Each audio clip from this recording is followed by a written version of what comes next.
Halo teman-teman, siapa di sini yang pernah bangun tidur terus tenggorokannya sakit, kering, dan perih banget pada saat menelan? Bahkan, buat ngomong aja rasanya nggak nyaman. Nah, kondisi seperti ini sering kita sebut sebagai radang tenggorokan. Biasanya, banyak orang langsung cari obat yang praktis dan gampang didapat. Salah satu obatnya adalah FG Troches. FG Troches ini obat bolong itu loh yang rasanya enak. Tapi, pertanyaannya, apakah FG Troches aman digunakan untuk self-medikasi? Dan bagaimana cara pemakaian yang benar? Yuk kita bahas bareng-bareng. Apa sih itu radang tenggorokan? Radang tenggorokan adalah kondisi peradangan pada jaringan tenggorokan yang biasa disebabkan oleh berbagai hal, seperti infeksi bakteri, infeksi virus, iritasi asap rokok, udara kering, maupun kelelahan suara. Gejalanya bisa berupa tenggorokan nyeri, rasa gatal, suara serak, dan sakit saat menelan. Nah, penting untuk tahu dulu penyebabnya karena nggak semua radang tenggorokan butuh antibiotik. Sekarang kita masuk ke FG Troches. FG Troches adalah obat hisap yang mengandung antibiotik framcetin sulfat. Obat ini bekerja secara lokal di mulut dan tenggorokan. Bukan seperti antibiotik minum yang bekerja ke seluruh tubuh.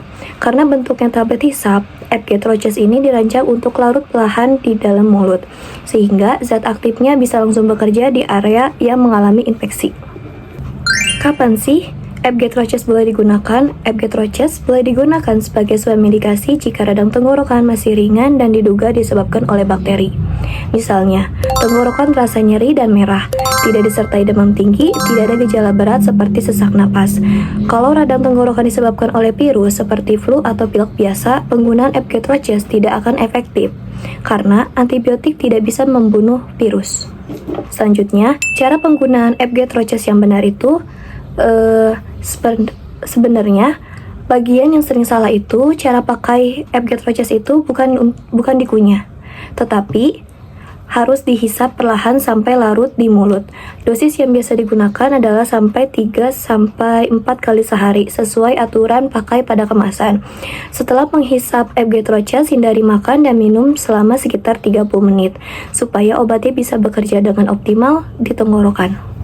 Hal penting yang harus diperhatikan itu, walaupun FG Troches bisa dibeli tanpa resep, tapi sekarang itu apotek tidak bisa memberikan FG Troches secara bebas karena FG Troches ini adalah antibiotik.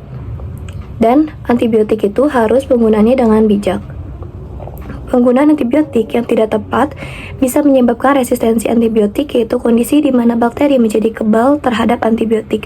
Jadi diingat ya, penggunaan antibiotik itu jangan terlalu digunakan dengan sering, jangan digunakan dengan waktu yang lama, jangan digunakan kalau keluhannya itu masih ringan, seperti akibat flu biasa.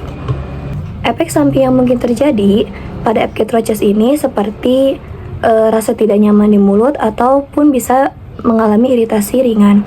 Namun, jika muncul tanda alergi seperti gatal-gatal, pembengkakan, atau sesak napas, segera hentikan penggunaan dan cari pertolongan medis. Jadi, kapan sih harus ke dokter jika mengalami radang tenggorokan? Jadi, kalau radang tenggorokan tidak membaik setelah beberapa hari, disertai demam tinggi, nyeri makin parah, ataupun disertai kesulitan bernapas, maka jangan lanjut untuk penggunaan FG Troches dan segera periksa ke dokter ataupun konsultasi ke apoteker di apotek terdekat. Jadi, kesimpulannya, FG Troches biasa digunakan sebagai suatu medikasi untuk radang tenggorokan ringan yang diduga karena bakteri, asal digunakan sesuai dengan aturan dan tidak berlebihan. Gunakan obat dengan bijak, pahami cara pakainya, dan selalu dengarkan sinyal dari tubuh kita. Karena sehat itu bukan cuma soal minum obat, tapi juga soal penggunaan obat yang tepat. Terima kasih sudah menonton, semoga bermanfaat, dan sampai jumpa.